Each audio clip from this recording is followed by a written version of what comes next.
যশোরের স্মার্ট ছেলেরা, এই যে আমি যাদেরকে দেখতে পাচ্ছি, all are the Gen Z of Jessore. যারা জেন জি, ওরা স্মার্ট, ওরা ইশারা ইঙ্গিতে কাজ করে। এই যে পুরো গদি উল্টায় গেছে, ঠিক কিনা? 24-এর ছাত্র নাগরিক অভ্যুত্থান আমাদের দেখিয়ে দিচ্ছে কিভাবে চোখের ইশারায় গদি উল্টে দিতে হয়। তো জেন জিদের নিয়ে বসেছে, ওরা তো স্মার্ট, ওরা ডিস্টার্ব করবে না। মেহরবানি করে আমার সাথে কানেক্ট করো, 1 to 1, brain to brain, eye to eye contact করো আমার সাথে। তাকাও, কষ্ট হলো আমার দিকে তাকাও, আওয়াজ করা যাবে না, আমার দিকে তাকাও। প্রিয় ভাইরা, হিউম্যান রিসোর্স ডেভেলপমেন্টের ব্যাপারে কিছু কথা বলবো। এই যে আমাদের বিশাল জনসংখ্যা, এই জনসংখ্যাকে কি করে জনসম্পদে রূপান্তরিত করা যায় এ ব্যাপারে কথা বলবো। আমি সূরাতুল বনী ইসরাঈলের 70 নম্বর আয়াত তেলাওয়াত করেছি। এই আয়াতের আলোকে কিছু কথা আমি আপনাদের সামনে বলবো। আল্লাহ তাআলা ইরশাদ করছেন, ওয়ালাকাদ কাররামনা বনী আদম ওয়া হামালনাহুম ফিল বাররি ওয়াল বাহরি ওয়া রাযাকনাহুম মিনাত তাইয়্যিবাত ওয়া ফাদ্দালনাহুম আলা কাসীরিম মিম্মান খালাকনা তাফদীলা। পড়েন আল্লাহু আকবার। রব্বুল আলামিন বলেন, ওয়ালাকাদ কাররামনা বনী আদম, আমি বনী আদমকে সম্মানিত করেছি, বনী আদমকে মর্যাদা দিয়েছি। ওয়া হামালনাহুম ফিল বাররি ওয়াল বাহর, বনী আদমকে জলে স্থলে স্থলে এবং সমুদ্রে চলাচলের বাহন দিয়েছি। ওয়া রাযাকনাহুম মিনাত তাইয়্যিবাত, তাদেরকে পবিত্র রিজিকের বন্দোবস্ত করেছি। ওয়া ফাদ্দালনাহুম আলা কাসীরিম মিম্মান খালাকনা তাফদীলা, আর আমি আল্লাহ যাদেরকে সৃষ্টি করেছি তাদের মধ্য থেকে বনী আদমকে আমি শ্রেষ্ঠ বানিয়েছি। আমরা শ্রেষ্ঠ, আমরা আশরাফুল মাখলুকাত। আমরা কি? এই যে এমনি চিল্লাচিল্লি করে, জিজ্ঞেস করলে বলেন আমরা আশরাফুল মাখলুকাত। আমরা কি? শ্রেষ্ঠ, সবার চেয়ে সেরা। আমাদের মতো করে আল্লাহ কাউকে বানায় নাই। 2 পায়ে ভর করে, শির দ্বারা এরকম স্ট্যান্ড রেখে মাথা উঁচু করে দাঁড়াতে পারে এরকম কোন প্রাণী পৃথিবীতে আছে?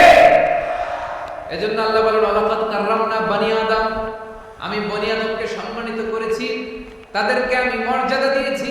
তাদেরকে আমি যত মর্যাদা দিয়েছি আমার কোন সৃষ্টিকে এত মর্যাদা দেই নাই। পড়েন সুবহানাল্লাহ। I have dignified the status of the sons of Adam. আদমের সব সন্তানের মর্যাদা আমি বাড়িয়েছি। আল্লাহ এখানে বলেননি ওয়ালাকাদ কাররামনাল মুমিনিন, আমি মুমিনের মর্যাদা বাড়িয়েছি, বলেছেন? আল্লাহ এখানে বলেন নাই ওয়ালাকাদ কাররামনাল মুসলিমিন, আমি মুসলিমের মর্যাদা বাড়িয়েছি।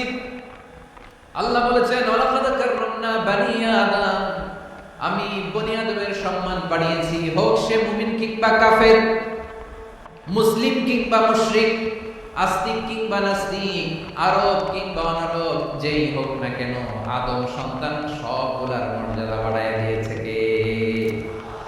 সবার মর্যাদা আল্লাহ বাড়িয়েছে। মানুষ হিসেবে মর্যাদা, বিশ্বনবী সাল্লাল্লাহু আলাইহি ওয়াসাল্লাম ইহুদির লাশ দেখে দাঁড়িয়ে গেলেন। কার লাশ? আমার যশোরের ভাইরা আওয়াজ করে বলুন, কার লাশ? ইহুদির লাশ দেখে দাঁড়িয়ে গেলেন। সাহাবারা বললেন, ইয়া রাসূলুল্লাহ, আপনি দাঁড়ালেন যে, এটা তো ইহুদির লাশ। বিষ্ণু বললেন, আওয়ালাইসা নাফসান, এটা কি মানুষ নয়? এটা হোক ইহুদি হোক খ্রিস্টান, এটা তো মানুষ। আমি মানুষ দেখে দাঁড়িয়েছি। আই স্যালিউট দ্য হিউম্যানিটি, আমি মানবতাকে সম্মান করেছি। পড়েন সুবহানাল্লাহ। তাহলে এই জমিনে মানুষের মর্যাদা বেশি, হোক আস্তিক হোক নাস্তিক, হোক মুমিন কিংবা কাফের। আদমের সন্তান হলে, মানুষ হলেই তার মর্যাদা বাড়িয়েছে কে? আমার কলিজার টুকরা যশোরের ভাইরা, মানুষের মর্যাদা আল্লাহ এত বাড়িয়েছেন, মানুষ জীবিত থাকলেও যেমনি মর্যাদাবান, মরে গেলেও মর্যাদাবান। সুবহানাল্লাহ পড়ে। মানুষ মরে গেলে এই ডেড বডিটা কি হয়? পচে যায়, গলে যায়, মাটির সাথে মিশে যায়। তাই বলে আপনি ডেড বডির সাথে যাচ্ছে তাই করতে পারবেন না। পারবেন? কেউ যদি অন্যায় করে, তাকে যদি আপনি শাস্তির আওতায় আনেন, যা মনে চায় করতে পারবেন না। তারা আগুন দিয়ে পোড়াতে পারবেন না, নাক কাটতে পারবেন না, কান কাটতে পারবেন না, অঙ্গ বিকৃতি করতে পারবেন না। কারণ মানব জাতির মর্যাদা স্বয়ং দিয়েছে কে? ডেড বডি পচে যাবে, গলে যাবে, তারপর ইসলাম বলে না, খবরদার, এই মরা লাশটারও একটা মর্যাদা আছে না নাই?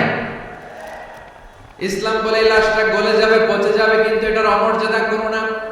কর্পূর দিয়ে, খেজুর পাতা দিয়ে এটাকে ওয়ার্ম ওয়াটার দিয়ে, গরম পানি দিয়ে ধৌত করো। সাদা শুভ্র ধবধবে কাপড় দিয়ে লাশটাকে তুমি কাভার করো। তারপরে খাটিয়ার মধ্যে লাশটাকে রেখে বিশাল একটা প্রোগ্রাম করো, একটা ফিউনারাল প্রোগ্রাম করো। ওই প্রোগ্রামের ডানে বায়ে পেছনে লাশটারে রাখলে হবে না, প্রোগ্রামের একেবারে সামনটাতে তুমি লাশটাকে রাখো। সুবহানাল্লাহ। একটা ফিউনারাল প্রোগ্রাম করতে হবে, তাকে শেষ বিদায় জানাতে হবে, যেটাকে আমরা জানাজা বলি। কি বলি? জানাজা মানে মাইয়িতের জন্য দোয়া, তার জন্য দোয়া করা হয়, তাকে একটা সিস্টেমেটিক অর্ডারে কবরে রাখা হয়, সুন্দরভাবে সেটাকে কবরস্থ করা হয়, মাটি দেয়া হয়, পানি দেয়া হয়। তার মানে মরে গেলেও মানুষের সম্মান বাড়ায় দিয়েছে কে? এজন্য আল্লাহ বললেন ওয়ালাকাদ কাররামনা বানি আদম, বনি আদমের সম্মান মর্যাদা আমি আল্লাহ বাড়িয়ে দিয়েছি। মানুষের সম্মানে তুমি কখনো আঘাত করো না, ঠিক কি না? তাহলে ভাই, প্রথম মেসেজ হচ্ছে the first and foremost message tonight to the people of Jassur. আল্লাহ বলেন I have dignified the status of son of Adam. আমি বনি আদম সবার মর্যাদা বাড়িয়ে দিয়েছি। হোক আস্তিক নাস্তিক, হোক কাফের কিংবা মুশরিক, তার মর্যাদা বাড়াই দিয়েছে কে? যখন বন্যা হয় আমরা ত্রাণ নিয়ে যাই, আমরা শুধু মুসলমানদেরকে ত্রাণ দেই নাকি? হ্যাঁ, আমরা মুসলমান কেউ দেই, অমুসলমান কেউ দেই, হিন্দু কেউ দেই, বৌদ্ধ কেউ দেই। যেখানে মানবতা বিপন্ন সেখানে ইসলামের হেল্পিং হ্যান্ড আছে না নাই? সুবহানাল্লাহ। কি দিন আমরা পেয়েছি, কি বিধান আমরা পেয়েছি। ওয়ালাকাদ কাররামনা বানি আদম, আমি বনি আদমকে সম্মানিত করেছি। এরপর আল্লাহ বললেন ওয়া হামালনাহুম ফিল বাররি ওয়াল বাহর, মানুষকে স্থলে এবং সমুদ্রে চলাচলের বাহন আমি দিয়েছি। স্থলে কিভাবে চলবে, জলে কিভাবে চলবে, এই বাহনের ব্যবস্থা করেছে কে? এই জেনজি, এই সামড়া, ইরাম করতেছো কিসের জন্য? হ্যাঁ, ইরাম করলে চলবি? হ্যাঁ, বস বস বস বস। আওয়াজ করতেছো কেন? দিবানা, কথা বলতে দিবানা আমাকে? তো এইটা বুঝি তোমাদের ভালোবাসার নমুনা? তোমাদের ভালোবাসার কারণে যদি আমি কোথাও দাঁড়াতেই না পারি, কোথাও বসতে না পারি, কোথাও দুটা কথা বলতে না পারি, এই ভালোবাসা থেকে কি হবে আমার? বরং ঘামতে ঘামতে ঘর্মাক্ত হব, রক্তাক্ত হব। কিন্তু সেন্ট্রাল থেকে, সেন্ট্রালি যে ইনস্ট্রাকশন আসবে, সেই ইনস্ট্রাকশনের এক চুল আমরা ডানে বায়ে যাব না। এইটা গণজাগরণের জন্য এইটা দরকার, ইসলামী বিপ্লবের জন্য এইটা দরকার। তো আধা ঘন্টা ধরে যদি তোমাদেরকে থামানোই না যায়, এই লস্কর দিয়ে আমি কি করব? আল্লাহর রাস্তে নো নো নো স্লোগান, চুপচাপ একেবারে আমার দিকে তাকা। আল্লাহ বললেন ওয়া হামালনাহুম ফিল বাররি ওয়াল বাহর, জলে স্থলে আমি চলাচলের যানবাহনের ব্যবস্থা করেছি। আমরা স্থলে ঘোড়ার উপরে চড়ি, উটের উপরে চড়ি, গাড়ির উপরে চড়ি। এই যে গাড়ির ইঞ্জিন বানাইছি আমরা, এটার মেধা দিয়েছে কে? আবার সাগরের মধ্যে আমরা নৌযান, জলযান, বড় বড় জাহাজ দিয়ে এক মহাদেশ থেকে আরেক মহাদেশ যাই, এক দেশ থেকে মালামাল গুলো আরেক দেশে পাঠাই। সাগরের ভেতরে নৌকা গুলোরে ধরে রাখলো কে? ওয়াল ফুলকিল্লাতী তাজরি ফিল বাহরি বিমা ইয়ানফাউন নাস, মানুষের উপকার আছে এরকম সরঞ্জামাদি নিয়ে সাগরের উপরে বিশাল বিশাল জলযানগুলো চলে। এগুলো ডুবে যায় না, কাজ হয়ে যায় না, পড়ে যায় না। এগুলোকে স্থিতিস্থাপকতাকে ঠিক করে রাখলো কে? আপনারা জাহাজ দেখেছেন? জাহাজ, হ্যাঁ, বাড়ি চট্টগ্রাম হলে দেখতে পারতেন, দেখছেন? বিশাল বিশাল জাহাজ, বিশাল জাহাজ মালামাল নিয়ে এক মহাদেশ থেকে আরেক মহাদেশে যায়। গত মাসে আমার জাপান সফর ছিল। এই যে বাংলাদেশে যে গাড়িগুলো চালান, বেশিরভাগ গাড়ি আসে কিন্তু জাপান থেকে। হাজার হাজার গাড়ি একটা জাহাজ বহন করতে পারে, হাজার হাজার গাড়ি। এটার সাগরের মধ্যে ভাসাইলো কে? সবাই বলুন, ভাসালো কে? হাজার হাজার গাড়ি নিয়ে জাপানিজ গাড়িগুলো আমাদের চট্টগ্রামের এয়ারপোর্টের বন্দরে ফিরে। যুক্তরাষ্ট্রে আমি দেখেছি বিশাল বিশাল জাহাজ। আপনারা টাইটানিক জাহাজের নাম শুনেছেন? টাইটানিকেরও 8 গুণ 10 গুণ বড়। সুবহানাল্লাহ করবেন না? টাইটানিক জাহাজের 8 গুণ 10 গুণ বড় একটা জাহাজ আছে, আইকন অফ দ্য সি, আমি দেখে এসেছি। রয়্যাল ক্যারিবিয়ান দেখে এসেছি। সাগরের সামনে জেটিতে যখন দাঁড়ালাম, জাহাজটা যখন যায়, আমার মনে হচ্ছে একটা শহর, গোটা শহর, the entire city is floating on the water. পুরো একটা শহর মনে হয় পানির উপর দিয়ে ভেসে যাচ্ছে। বলেন সুবহানাল্লাহ। এই যে আইকন অফ দ্য সি, এই ক্রুজ, এই জাহাজটা, এটার ভিতরে স্টেডিয়াম আছে। কিসের ভিতরে স্টেডিয়াম? কথা বোঝে নাই বোধহয়। স্টেডিয়াম কিসের ভিতর? সুইমিং পুল আছে, শপিং মল আছে, রেস্টুরেন্ট আছে, ক্লাব আছে, 3000 4000 রুম বিশিষ্ট, কক্ষ বিশিষ্ট হোটেল আছে। এই সবগুলো নিয়ে এগুলো চলে সাগরের এই দোলার মধ্যে, জলোচ্ছ্বাসের মধ্যে, এই সাগরের ভেতরে এই জাহাজগুলোর ভাষায় রাখছে কে? সূরাতুর রহমান আল্লাহ তাআলা বললেন, ওয়ালাহুল জাওয়ারিল মুনশাআতু ফিল বাহরি কাল আ'লাম ফাবিআইয়ি আলা, সবাই পড়েন, ফাবিআইয়ি আলাই রাব্বিকুমা তুকাযযিবান। পাহাড় সম বড় বড় জাহাজগুলো মাল বোঝাই করে সাগরের মধ্যে ভেসে বেড়ায়। এগুলো দিয়ে মালামাল বহন করা যায়, মানুষরা এক দেশ থেকে আরেক দেশে যায়। এই জাহাজগুলোর সাগরের ভেতরে ভাসায় রাখলো কে? এই আয়াতের ভিতরে আল্লাহ তাআলা সূরাত বনী ইসরাঈলের এই চমৎকার আয়াতের ভিতরে আল্লাহ তাআলা বেসিক্যালি মানব জাতির প্রতি তার 4টি স্পেশাল অনুগ্রহের কথা বলেছেন। কয়টি? 2টা বলে ফেলছি। 1 নাম্বার, ওয়ালাকাদ কাররামনা বনী আদম, আমি বনী আদমের সম্মান বাড়াইছি। নাকি মুসলমানদের? নাকি মুসল্লিদের? কার সম্মান বাড়িয়েছি? বনী আদমের। তাহলে human dignity, the first part of the verse talks about the human dignity. 2 number অংশে আল্লাহ তাআলা বললেন, ওয়া হামালনাহুম ফিল বাররি ওয়াল বাহর, স্থলে এবং সমুদ্রে আমি তাদের জন্য চলাচলের বাহন দিয়েছি। সুবহানাল্লাহ। তার মানে smooth movement on land and sea, জলে এবং স্থলে যাতে আমরা স্মুথলি মুভ করতে পারি আল্লাহ তাআলা দিয়েছেন। 3 নাম্বার আল্লাহ তাআলা বললেন, ওয়া রাযাকনাহুম মিনাত তাইয়্যিবাত, মানুষের জন্য আমি পবিত্র রিজিকের ব্যবস্থা করেছি। জলে এবং স্থলে যত প্রাণী আছে সবগুলা প্রাণীকে রিজিক দেয় কে? আমাদেরকে রিজিক দেয় কে? সাগরের মাছগুলোকে, বড় বড় তিমি মাছগুলোরে রিজিক দেয় কে? বাতাসের মধ্যে ভেসে বেড়ানো বড় বড় পাখিগুলো, স্ক্যান্ডিনেভিয়ান কান্ট্রি থেকে লক্ষ লক্ষ কোটি কোটি পাখিগুলো যে এক দেশ থেকে আরেক দেশে ট্রান্সফার হয়, ওদের রিজিক দেয় কে? রব্বুল আলামিন বলেন, ওয়া মা মিন দাব্বাতিন ফিল আরদি ইল্লা আলাল্লাহি রিজকুহা ওয়া ইয়ালামু মুস্তাকাররাহা ওয়া মুস্তাওদাআহা কুল্লুম ফি কিতাবিন মুবিন। আল্লাহু আকবার। রব্বুল আলামিন বলেন, ভূপৃষ্ঠে বিচরণশীল যত প্রাণী আছে সব প্রাণীগুলোকে আমি আল্লাহ আমার নিজের কুদরতে রিজিকের বন্দোবস্ত করি। এই প্রাণীগুলো কোথায় থাকে, কোথায় যায়, সব জায়গায় আমি রিজিক পৌঁছে দেই। রিজিক কেউ দিতে পারে না, রিজিকের মালিক কে? রিজিকের মালিক তিনি আল্লাহ। এজন্য আল্লাহ তাআলা বললেন, ওয়া রাযাকনাহুম মিনাত তাইয়্যিবাত।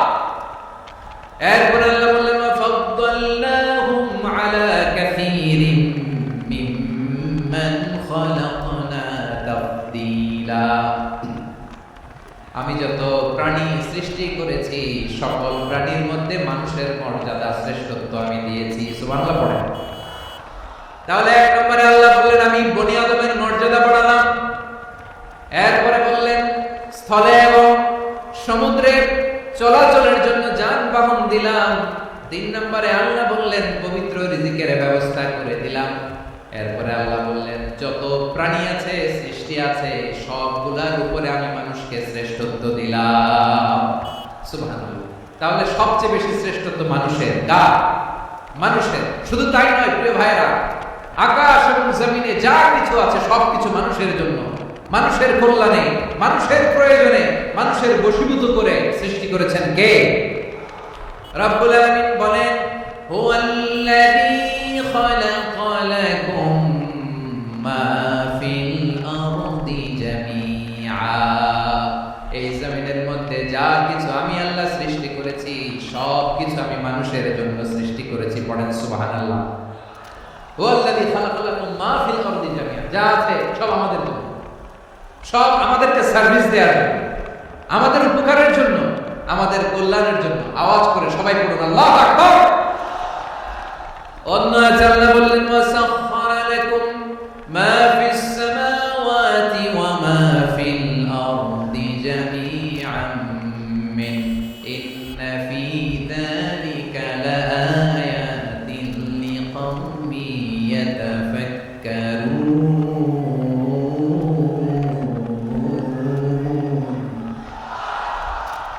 প্রথমে আল্লাহ বললেন, জমিনে যা আছে সব তোমাদের কল্যাণে আমি সৃষ্টি করলাম। এরপরে আল্লাহ বললেন, আকাশেও যা আছে সব তোমাদের জন্য সৃষ্টি করলাম, তোমাদের অনুগত বানায় দিলাম। পড়েন সুবহানাল্লাহ। মানুষের কি ব্রেইন দেখেন, মানুষ জমিন ছেড়ে আকাশে চলে যায়। পাখি দেখে মানুষের শখ হলো, পাখি যেহেতু উঠতে পারে আমরাও পারবো। অরবিল রাইট, উইলবার রাইট, দুই ভাই মিলে আঁকাঝোঁকা করতে করতে করতে করতে প্লেন বানায় ফেললো। সুবহানাল্লাহ। এখন পাখি ওড়ে, আমরাও ওড়ি। এরপরে এই মানুষের কৌতূহল থামে না এখানে। মানুষ চলে গিয়েছে চাঁদে। কোথায় গেছে? এখন কিন্তু চাঁদে জমি বিক্রি হয়, জানেন? পৃথিবী নিয়ে মারামারি শেষ। রাশিয়া আমেরিকা এখন ধরছে চাঁদ আর মঙ্গল গ্রহ। এখন চাঁদে জমি বিক্রি হয়, মঙ্গলে জমি বিক্রি হয়। এই চাঁদ, মঙ্গল, বৃহস্পতি, শনি সব আল্লাহ তাআলা আমাদের জন্য বানিয়েছেন। সুবহানাল্লাহ পড়েন। মানুষ সাগরের উপরে চড়ে, শূন্যে ভেসে বেড়ায়, পাহাড় কেটে সুড়ঙ্গ বানায়, টানেল বানায়। মানুষ ব্রডব্যান্ডের লাইন নিয়ে যায় সাগরের ভেতর দিয়ে, এক দেশ থেকে আরেক দেশে, এক মহাদেশ থেকে আরেক মহাদেশে। সুবহানাল্লাহ পড়েন। তার মানে গোটা বিশ্বের সব কিছুর উপরে control, superiority over all creatures, সব কিছুর উপর কন্ট্রোল, মনিটরিং, নিয়ন্ত্রণ, এটা প্রতিষ্ঠা করে দিয়েছে কে? এজন্যই মানুষের শ্রেষ্ঠত্ব। ওয়ালাকাদ কাররামনা বানি আদম, আমি বনি আদমের সম্মান বাড়িয়েছি, মর্যাদা আমি বাড়িয়ে দিয়েছি। এই কারণে, কারণ মানুষ সবকিছুর উপর নিয়ন্ত্রণ নিতে পারে। মানুষকে নিয়ে এই কোরআনের সব আলোচনা, মানুষকে নিয়ে কোরআনের সব। তাই কোরআনের কেন্দ্রীয় আলোচ্য বিষয় হচ্ছে মানুষ। কোরআনের কেন্দ্রীয় আলোচ্য বিষয় কি?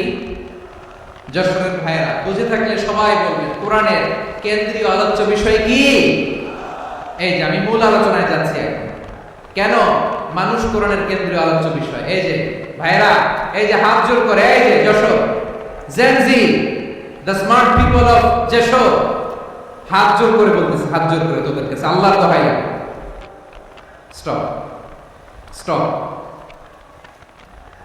শুরুতে একবার বলেছে, জায়গা না হলে আস্তে আস্তে ধাক্কা দিবা, সামনে না পিছনে, দিয়ে দিয়ে বের হয়ে চলে যাও।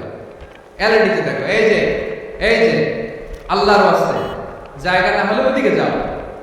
কোরআনের মাহফিলে বিশৃঙ্খলা, এটা কাফিরদের আলাদা। কাফিররা শীর্ষিত শীষ। বিশ্বনবী কোরআনের তাফসীর করলে কাফিররা শীষ দিত আর ক্ল্যাপিং করত, হুইসেল এন্ড ক্ল্যাপিং। তো আমরা কি এখানে বিশৃঙ্খলা করতে আসছি? তো বারবার থামানো লাগে কেন? কোনো আওয়াজ হবে না, বললাম তো, স্টপ। আওয়াজ করে বলুন, কোরআনের কেন্দ্রীয় আলোচ্য বিষয় কি? সবাই বলেননি। এতগুলো মানুষ উত্তর দিলে এতটুকু আওয়াজ হয়, অন্তত আমি বিশ্বাস করি না। যশোর, আওয়াজ করে বলো, কোরআনের কেন্দ্রীয় আলোচ্য বিষয় কি? মানুষ।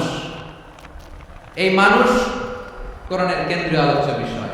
মানুষকে আল্লাহ স্বাধীনতা দিয়েছেন। ফামান শাআ ফালইউমিন ওয়া মান শাআ ফালইয়াকফুর। চাইলে মুমিন হতে পারো, চাইলে কাফের হতে পারো, তোমার ইচ্ছা। তবে জেনে রাখো, মুমিন হলে পাবা জান্নাত, কাফির হলে পাবা জাহান্নাম। নাও দ্য ডিসিশন ইজ ইয়োরস। সিদ্ধান্ত তোমার, জান্নাতে যাবা না জাহান্নামে যাবা। যশোরের ভাইয়ের আওয়াজ করে বলুন, কই যেতে চান, জান্নাতে না জাহান্নামে? ডান দিকে না বাম দিকে? ডানপন্থী না বামপন্থী? চিল্লা চিল্লি না চুপচাপ? চুপচাপ হয়ে আবার চিল্লাচিল্লি শুরু করে দিচ্ছে। মাশাআল্লাহ। তাহলে কোরআনের কেন্দ্রীয় আলোচ্য বিষয় মানুষ। আমার সাথে থাকতে হবে, তোমাদেরকে নিয়ে আমি আলোচনা শেষ পর্যন্ত যাব। অনেক গুরুত্বপূর্ণ কথা বাকি আছে, আমাকে সহযোগিতা করতে হবে। মাশাআল্লাহ, এই তো ঠান্ডা হয়েছে। হ্যাঁ, ঠিক আছে ঠিক আছে ঠিক আছে। মানুষকে আল্লাহ এত স্বাধীনতা দিয়েছেন, মানুষ চাইলে অনেক ভালো হইতে পারে। ভালোর রাস্তাও খোলা, খারাপ হওয়ার রাস্তাও খোলা। ভালো হইলে মানুষ অনেক ভালো, খারাপ হইলে অনেক খারাপ। ভালো হইলে সবচেয়ে ভালো, খারাপ হইলে সবচেয়ে খারাপ। এজন্য সিদ্ধান্ত আপনাকেই নিতে হবে। আল্লাহ তাআলা বলছেন, লাকাদ খালাকনাল ইনসানা ফি আহসানি তাকওয়িম সুম্মা রাদাদনাহু আসফালা সাফিলিন। আমি মানুষকে অনেক সুন্দর অবয়বে, সুন্দর আকৃতিতে সৃষ্টি করেছি। তার শুধু চেহারার ডিজাইনটাই সুন্দর নয়, তার ব্রেনটা বড্ড সুন্দর, তার মানসিকতা বড্ড সুন্দর, তার সৃজনশীলতা বড্ড সুন্দর। পড়েন সুবহানাল্লাহ। আমাদের চেহারা, অবয়ব, ডিজাইন যে সুন্দর তা না, আমাদের ব্রেনটা অনেক সফিস্টিকেটেড ব্রেন, অনেক সফিস্টিকেটেড। এই 1.5 কেজি ব্রেন ইউজ করে মানুষ গোটা বিশ্বে সভ্যতা বিনির্মাণ করেছে, ঠিক কিনা? এই ব্রেন আল্লাহ তাআলা আমাকে দিয়েছে। এটারে কাজে লাগালে, আপনার 6 সেন্স কাজে লাগালে আপনি অনন্য মানুষ হয়ে উঠবেন, মহামানবে রূপান্তরিত হবেন। মানুষ হতে পারে, চাইলেই মহামানব হতে পারে। আবার যদি মানুষ চায় খারাপও হতে পারে। আল্লাহ বলেন শুধু ভালোই না, ভালো হতে চাইলে অনেক ভালো তুমি হতে পারো, আবার খারাপ হতে চাইলে অনেক খারাপ তুমি হতে পারো।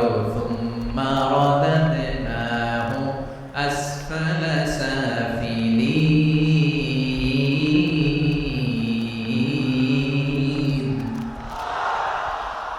খারাপ হলে একেবারে খারাপ হতে পারো, নিকৃষ্ট হলে একেবারে নিকৃষ্ট হতে পারো, ভালো হলেও ভালো হতে পারো। সুবহানাল্লাহ। এবার আওয়াজ করে বলুন, ভালো হতে চাই না খারাপ? শ্রেষ্ঠ না নিকৃষ্ট? মানুষ ভালো হলে মানুষ ফেরেশতার চেয়েও ভালো, মানুষ খারাপ হলে সে পশুর চেয়েও খারাপ। কথা ঠিক কিনা বলেন? ভালো হলে ফেরেশতার চেয়েও ভালো, খারাপ হলে পশুর চেয়েও নিকৃষ্ট। তার মানে শ্রেষ্ঠত্বে মানুষ, শ্রেষ্ঠত্বে ফেরেশতাকে হার মানায়, আর অধপতনে শ্রেষ্ঠত্বে ফেরেশতাকে ছাড়িয়ে যায়, আর অধপতনে পশুকেও হার মানায়। আই রিপিট, আমি আবারও বলছি, মানুষ শ্রেষ্ঠত্বে ফেরেশতাকে ছাড়িয়ে যায়, আর অধপতনে সে পশুকেও হার মানায়। আওয়াজ করে বলতে হবে, ঠিক কিনা? এটার প্রমাণ কি?